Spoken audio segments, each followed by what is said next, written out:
The Excursion. Note and preface by William Wordsworth. Something must now be said of this poem, but chiefly, as has been done through the whole of these notes, with reference to my personal friends, and especially to her who has perseveringly taken them down from my dictation.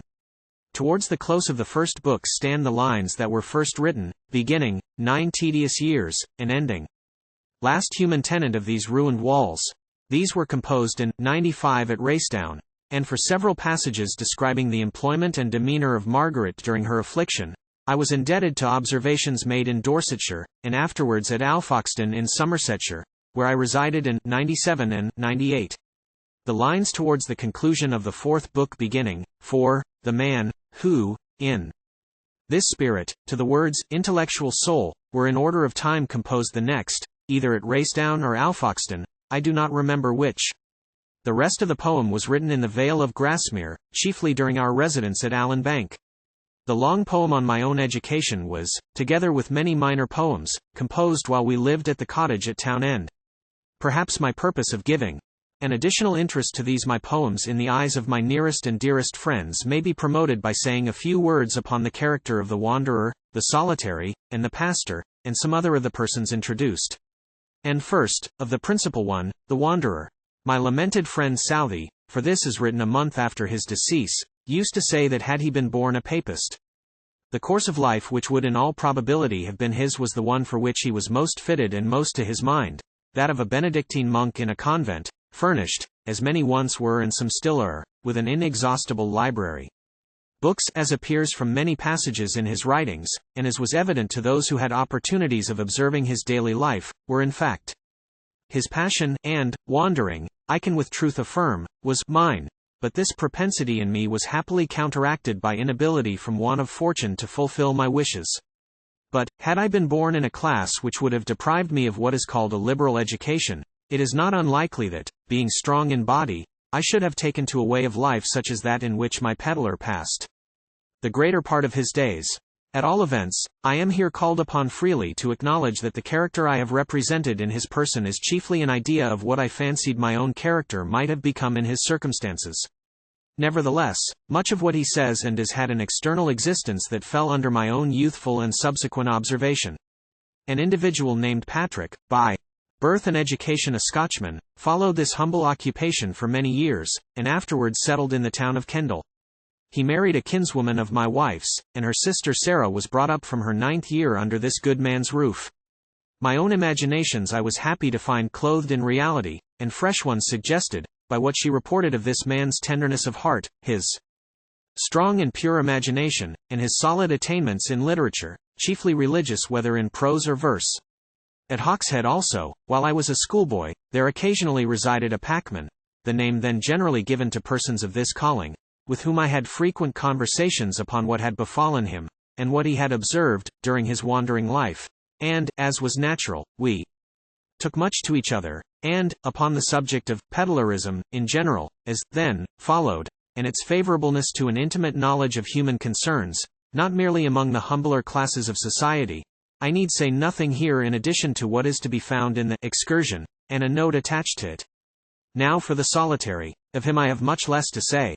Not long after we took up our abode at Grasmere, came to reside there, from what motive I either never knew or have forgotten, a Scotchman a little past the middle of life, who had for many years been chaplain to a Highland regiment. He was in no respect, as far as I know, an interesting character, though in his appearance there was a good deal that attracted attention, as if he had been shattered in fortune and not happy in mind. Of his quondam position I availed myself, to connect with the wanderer, also a Scotchman, a character suitable to my purpose, the elements of which I drew from several persons with whom I had been connected, and who fell under my observation during frequent residences in London at the beginning of the French Revolution. The chief of these was, one may, now, say, a Mr. Fawcett, a preacher at a dissenting meeting-house at the Old Jewry. It happened to me several times to be one of his congregation through my connection with Mr. Nicholson of Cateaton Street, who at that time, when I had not many acquaintances in London, used often to invite me to dine with him on Sundays, and I took that opportunity, Mr. N being a dissenter, of going to hear Fawcett, who was an able and eloquent man. He published a poem on war, which had a good deal of merit, and made me think more about him than I should otherwise have done. But his Christianity was probably never very deeply rooted, and, like many others in those times of like showy talents, he had not strength of character to withstand the effects of the French Revolution, and of the wild and lax opinions which had done so much towards producing it, and far more in carrying it forward in its extremes. Poor Fawcett, I have been told, became pretty much such a person as I have described, and early disappeared from the stage, having fallen into habits of intemperance, which I have heard, though I will not answer for the fact, hastened his death.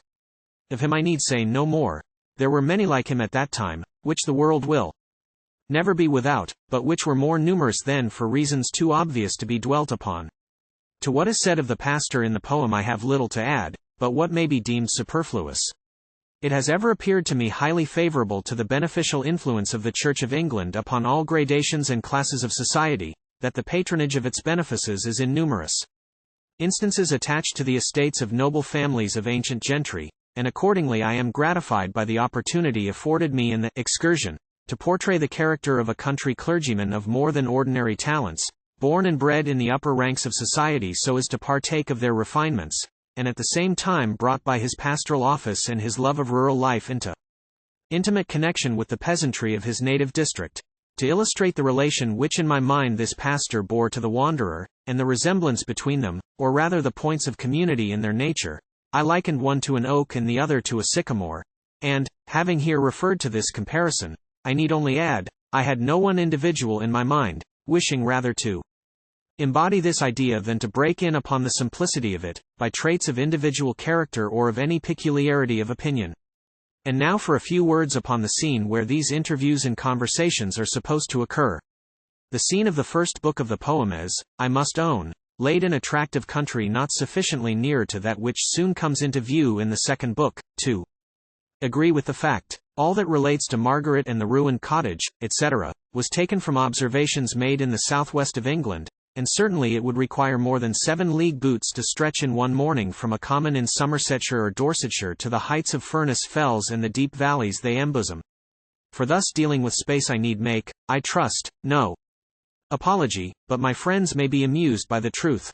In the poem, I suppose that the pedlar and I ascended from a plain country up the vale of Langdale, and struck off a good way above the chapel to the western side of the vale.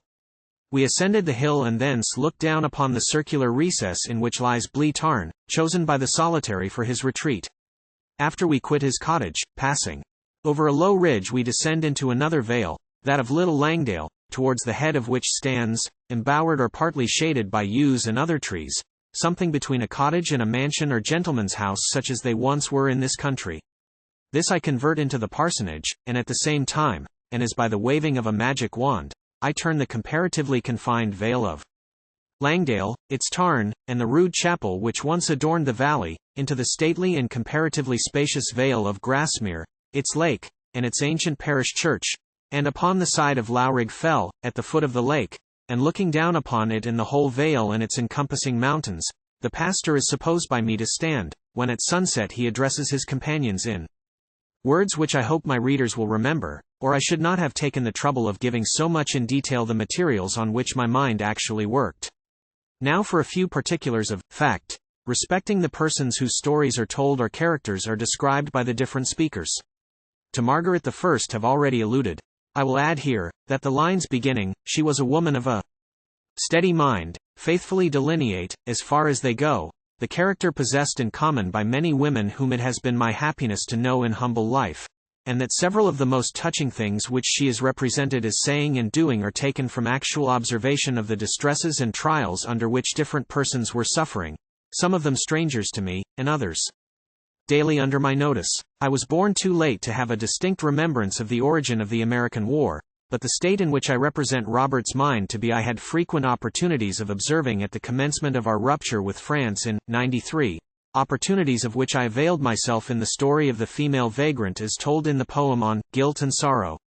The account given by the solitary towards the close of the second book, in all that belongs to the character of the old man, was taken from a Grasmere pauper, who was boarded in the last house quitting the vale on the road to Ambleside. The character of his hostess, and all that befell the poor man upon the mountain, belonged to Patterdale. The woman I knew well. Her name was J, and she was exactly such a person as I describe. The ruins of the old chapel, among which the man was found lying, may yet be traced, and stood upon the ridge that divides Patterdale from Boredale and Martindale, having been placed there for the convenience of both districts. The glorious appearance disclosed above and among the mountains was described partly from what my friend Mr. Luff, who then lived in Patterdale, witnessed upon that melancholy occasion, and partly from what Mrs. Wordsworth and I had seen in company with Sir George and Lady Beaumont above Hartshope Hall on our way from Patterdale to Ambleside. And now for a few words upon the church, its monuments, and the deceased who were spoken of as lying in the surrounding churchyard. But first for the one picture, given by the pastor and the wanderer, of the living. In this nothing is introduced but what was taken from nature in real life. The cottage is called Hacket, and stands as described on the southern extremity of the ridge which separates the two Langdales. The pair who inhabited it were called Jonathan and Betty Udale. Once when our children were ill, of whooping cough I think, we took them for change of air to this cottage, and were in the habit of going there to drink tea upon fine summer afternoons, so that we became intimately acquainted with the characters, habits, and lives of these good, and, let me say, in the main, wise people. The matron had, in her early youth, been a servant in a house at Hawkshead, where several boys boarded, while I was a schoolboy there. I did not remember her as having served in that capacity, but we had many little anecdotes to tell to each other of remarkable boys, incidents and adventures which had made a noise in their day in that small town. These two persons afterwards settled at Rydal, where they both died. The church, as already noticed, is that of Grasmere. The interior of it has been improved lately, made warmer by underdrawing the roof and raising the floor, but the rude and antique majesty of its former appearance has been impaired by painting the rafters, and the oak benches, with a simple rail at the back dividing them from each other, have given way to seats that have more the appearance of pews. It is remarkable that, excepting only the pew belonging to Rydal Hall, that to Rydal Mount, the one to the parsonage, and I believe another, the men and women still continue, as used to be the custom in Wales, to sit separate from each other. Is this practice as old as the Reformation? And when and how did it originate? In the Jewish synagogues and in Lady Huntingdon's chapels the sexes are divided in the same way. In the adjoining churchyard greater changes have taken place. It is now not a little crowded with tombstones, and near the schoolhouse which stands in the churchyard is an ugly structure, built to receive the hearse, which has recently come into use. It would not be worth while to allude to this building or the hearse vehicle it contains, but that the latter has been the means of introducing a change much to be lamented in the mode of conducting funerals among the mountains.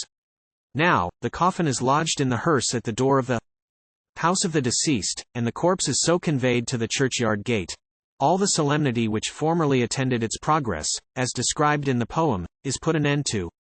So much do I regret this, that I beg to be excused for giving utterance here to a wish that, should it befall me to die at Rydal Mount, my own body may be carried to Grasmere Church after the manner in which, till lately, that of every one was borne to that place of sepulture, namely, on the shoulders of neighbours, no house being passed without some words of a funeral psalm being sung at the time by the attendants.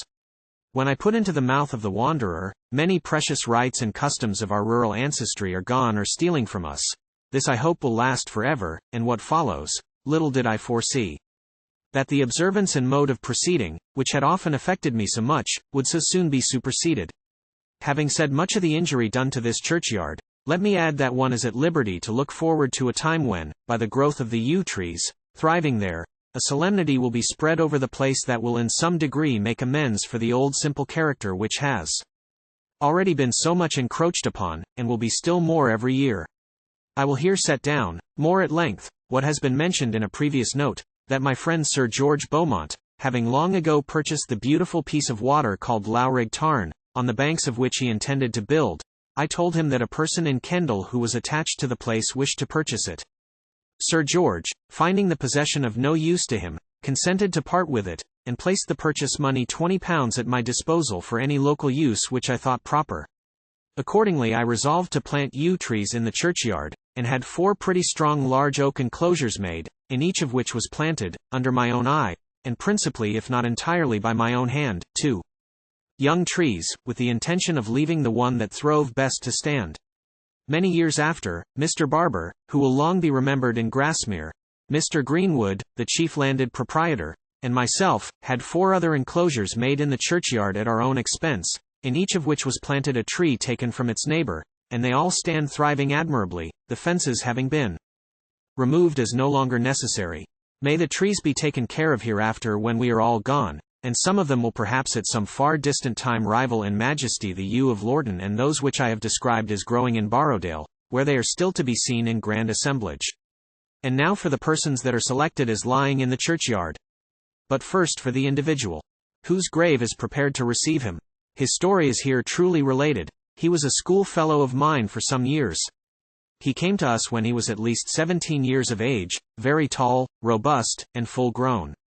This prevented him from falling into the amusements and games of the school, consequently he gave more time to books. He was not remarkably bright or quick, but by industry he made a progress more than respectable. His parents not being wealthy enough to send him to college, when he left Hawkshead he became a schoolmaster, with a view to prepare himself for holy orders.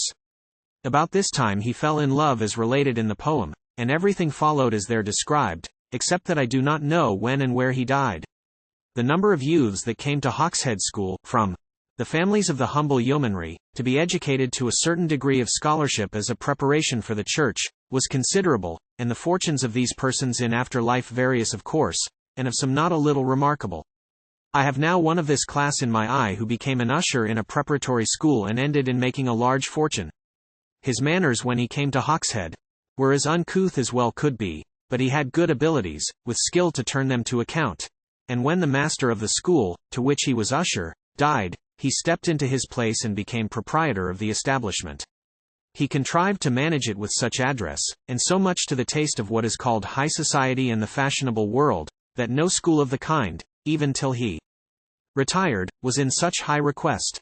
Ministers of state, the wealthiest gentry, and nobility of the first rank, vied with each other in bespeaking a place for their sons in the seminary of this fortunate teacher. In the solitude of Grasmere, while living as a married man in a cottage of £8 per annum rent, I often used to smile at the tales which reached me of his brilliant career. Not 200 yards from the cottage in Grasmere, just mentioned, to which I retired, this gentleman, who many years afterwards purchased a small estate in the neighborhood, is now erecting a boathouse, with an upper story, to be resorted to as an entertaining room when he and his associates may feel inclined to take their pastime on the lake. Every passenger will be disgusted with the sight of this edifice, not merely as a tasteless thing in itself, but as utterly out of place, and peculiarly fitted, as far as it is observed, and it obtrudes itself on notice at every point of view, to mar the beauty and destroy the pastoral simplicity of the vale. For my own part and that of my household it is our utter detestation, standing by a shore to which, before the highroad was made to pass that way, we used daily and hourly to repair for seclusion and for the shelter of a grove under which I composed many of my poems, the brothers, especially, and for this reason we gave the grove that name. That which each man loved and prized in his peculiar nook of earth dies with him, or is changed. So much for my old schoolfellow and his exploits. I will only add that the foundation has twice failed, from the lake no doubt being intolerant of the intrusion. The miner, next described as having found his treasure after twice 10 years of labor, lived in Patterdale, and the story is true to the letter. It seems to me, however, rather remarkable that the strength of mind which had supported him through this long unrewarded labor did not enable him to bear its successful issue. Several times in the course of my life I have heard of sudden influxes of great wealth being followed by derangement, and in one instance the shock of good fortune was so great as to produce absolute idiocy. But these all happened where there had been little or no previous effort to acquire the riches, and therefore such a consequence might the more naturally be expected than in the case of the solitary miner.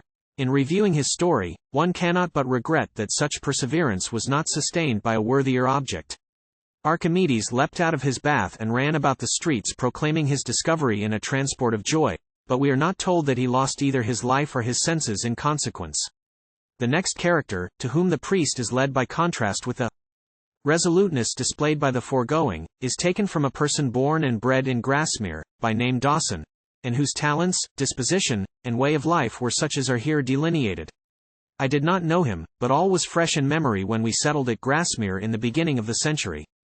From this point, the conversation leads to the mention of two individuals who, by their several fortunes, were, at different times, driven to take refuge at the small and obscure town of Hawkshead on the skirt of these mountains.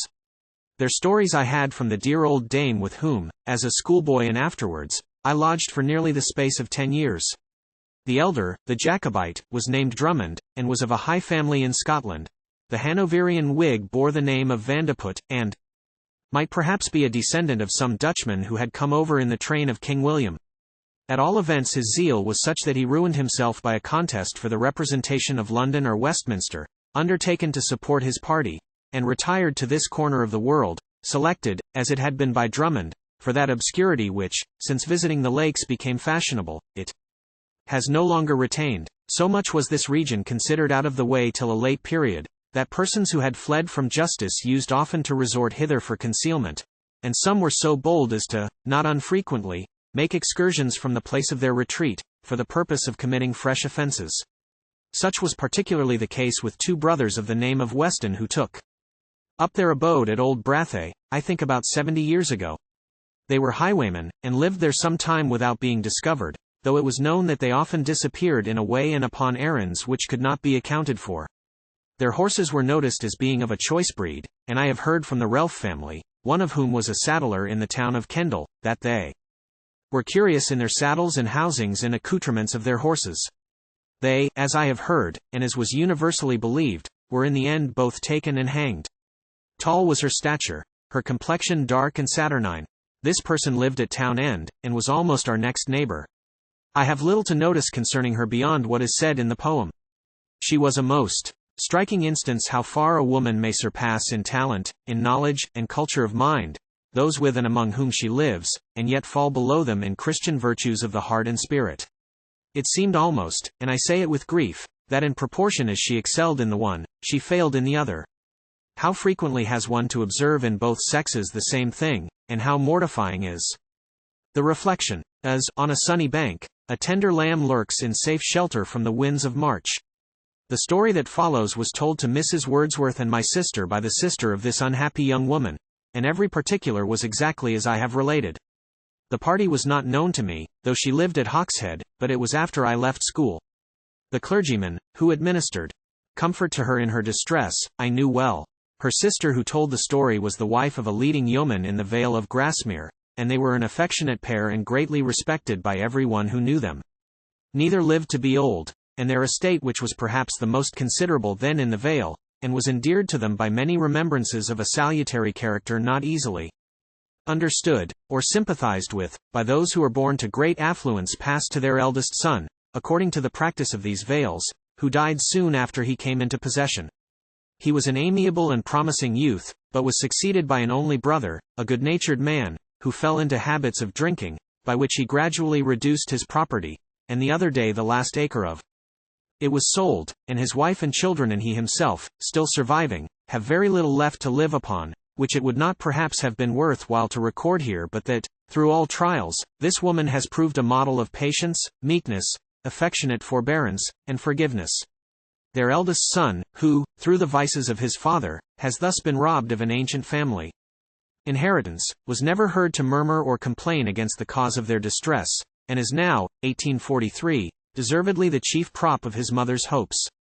The clergyman and his family described at the beginning of the 7th book were, during many years, our principal associates in the Vale of Grasmere, unless I were to except our very nearest neighbours. I have entered so particularly into the main points of their history, that I will barely testify in prose that with the single exception of the particulars of their journey to Grasmere, which, however, was exactly copied from in another instance, the whole that I have said of them is as faithful to the truth as words can make it. There was much talent in the family. The eldest son was distinguished for poetical talent, of which a specimen is given in my notes to the sonnets to the Dudden. Once, when in our cottage at Town End I was talking with him about poetry, in the course of conversation I presumed to find fault with the versification of Pope, of whom he was an enthusiastic admirer. He defended him with a warmth that indicated much irritation. Nevertheless I would not abandon my point, and said, in compass and variety of sound your own versification surpasses his. Never shall I forget the change in his countenance and tone of voice. The storm was laid in a moment. He no longer disputed my judgment, and I passed immediately in his mind, no doubt, for as great a critic as ever lived. I ought to add, he was a clergyman and a well-educated man, and his verbal memory was the most remarkable of any individual I have known, except a Mr. Archer, an Irishman, who lived several years in this neighborhood, and who, in this faculty, was a prodigy. He afterwards became deranged, and I fear continues so, if alive. Then follows the character of Robert Walker, for which see notes to the Dudden. Then that of the deaf man, whose epitaph may be seen in the churchyard at the head of Haweswater, and whose qualities of mind and heart, and their benign influence in conjunction with his privation, I had from his relatives on the spot. The blind man, next commemorated, was John Gough, of Kendal, a man known, far beyond his neighbourhood, for his talents and attainments in natural history and science. Of the infant's grave, next noticed, I will only say, it is an exact picture of what fell under my own observation, and all persons who are intimately acquainted with cottage life must often have observed like instances of the working of the domestic affections. A volley thrice repeated o'er the course let down into the hollow of that grave. This young volunteer bore the name of Dawson, and was younger brother, if I am not mistaken, to the prodigal of whose character and fortunes an account is given towards the beginning of the preceding book. The father of the family I knew well. He was a man of literary education and of experience in society much beyond what was common among the inhabitants of the Vale. He had lived a good while in the Highlands of Scotland, as a manager of iron works at Boonah, and had acted as clerk to one of my predecessors in the office of distributor of stamps, when he used to travel round the country collecting and bringing home the money due to government, in gold, which, it may be worth while to mention for the sake of my friends, was deposited in the cell or iron closet under the west window of the long room at Rydal Mount, which still exists with the iron doors that guarded the property. This of course was before the time of bills and notes. The two sons of this person had no doubt been led by the knowledge of their father to take more delight in scholarship, and had been accustomed in their own minds to take a wider view of social interests than was usual among their associates. The premature death of this gallant young man was much lamented, and, as an attendant at the funeral, I myself witnessed the ceremony and the effect of it as described in the poem. Tradition tells that, in Eliza's golden days, a knight came on a war horse. The house is gone. The pillars of the gateway in front of the mansion remained when we first took up our abode at Grasmere.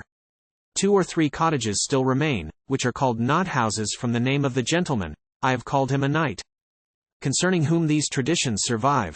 He was the ancestor of the Knot family, formerly considerable proprietors in the district. What follows in the discourse of the wanderer upon the changes he had witnessed in rural life, by the introduction of machinery, is truly described from what I myself saw during my boyhood and early youth, and from what was often told me by persons of this humble calling. Happily, most happily, for these mountains, the mischief was diverted from the banks of their beautiful streams, and transferred to open and flat countries abounding in coal, where the agency of steam was found much more effectual for carrying on those demoralizing works.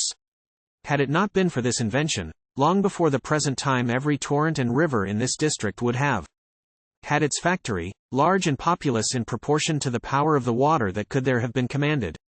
Parliament has interfered to prevent the night work which was once carried on in these mills as actively as during the daytime, and by necessity still more perniciously, a sad disgrace to the proprietors, and to the nation which could so long tolerate such unnatural proceedings. Reviewing at this late period, 1843, what I put into the mouths of my interlocutors a few years after the commencement of the century, I grieve that so little progress has been made in diminishing the evils deplored, or promoting the benefits of education which the wanderer anticipates.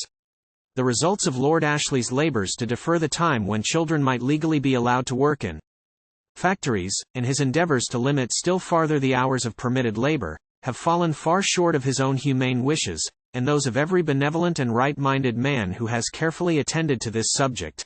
And in the present session of Parliament, 1843, Sir James Graham's attempt to establish a course of religious education among the children employed in factories has been abandoned, in consequence of what might easily have been foreseen, the vehement and turbulent opposition of the dissenters, so that, for many years to come, it may be thought expedient to leave the religious instruction of children entirely in the hands of the several denominations of Christians in the island, each body to work according to its own means and in its own way.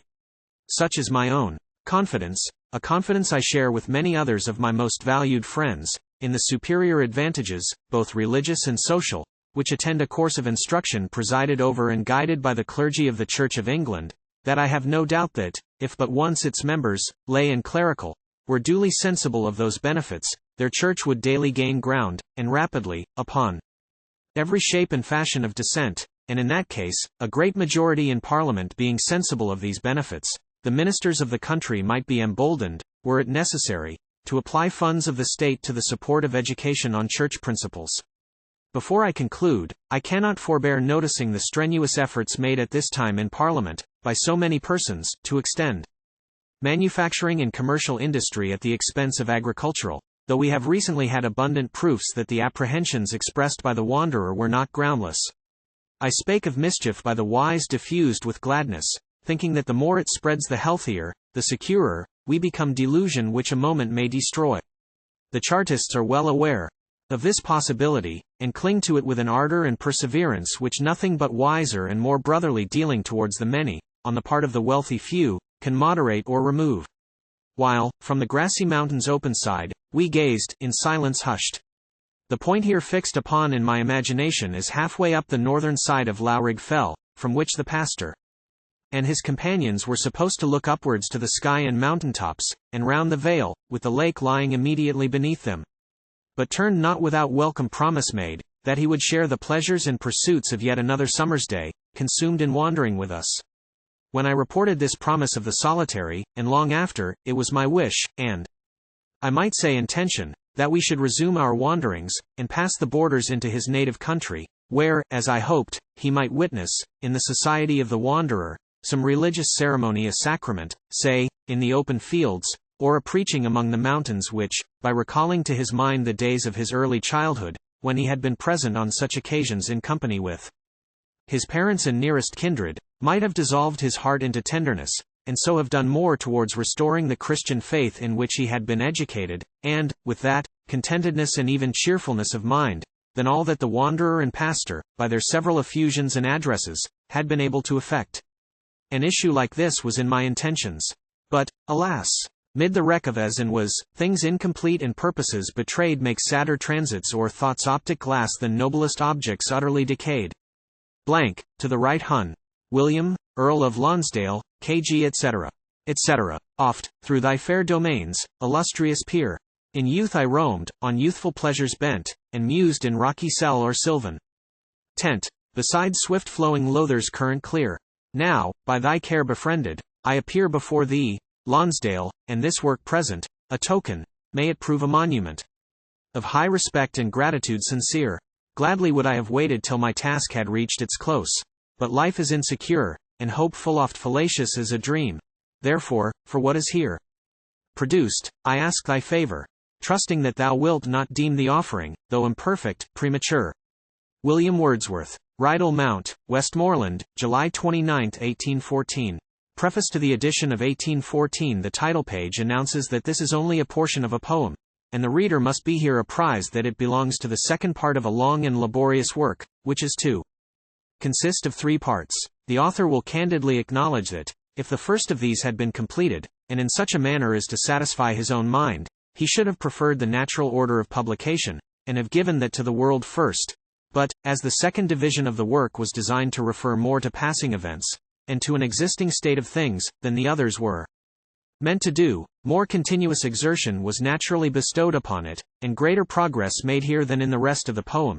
And as this part does not depend upon the preceding to a degree which will materially injure its own peculiar interest, the author, complying with the earnest entreaties of some valued friends, presents the following pages to the public. It may be proper to state whence the poem, of which the Excursion is a part, derives its title of The Recluse. Several years ago, when the author retired to his native mountains, with the hope of being enabled to construct a literary work that might live, it was a reasonable thing that he should take a review of his own mind, and examine how far nature and education had qualified him for such employment. As subsidiary to this preparation, he undertook to record, in verse, the origin and progress of his own powers, as far as he was acquainted with them. That work, the Prelude, addressed to a dear friend, most distinguished for his knowledge and genius, and to whom the author's intellect is deeply indebted, has been long finished, and the result of the investigation which gave rise to it was a determination to compose a philosophical poem, containing views of man, nature, and society, and to be entitled, The Recluse, as having for its principal subject the sensations and opinions of a poet living in retirement. The preparatory poem 1 is biographical, and conducts the history of the author's mind to the point when he was emboldened to hope that his faculties were sufficiently matured for entering upon the arduous labor which he had proposed to himself, and the two works have the same kind of relation to each other, if he may so express himself, as the ante-chapel has to the body of a Gothic church. Continuing this allusion, he may be permitted to add, that his minor pieces, which have been long before the public, when they shall be properly arranged, will be found by the attentive reader to have such connection with the main work as may give them claim to be likened to the little cells, oratories, and sepulchral recesses, ordinarily included in those edifices.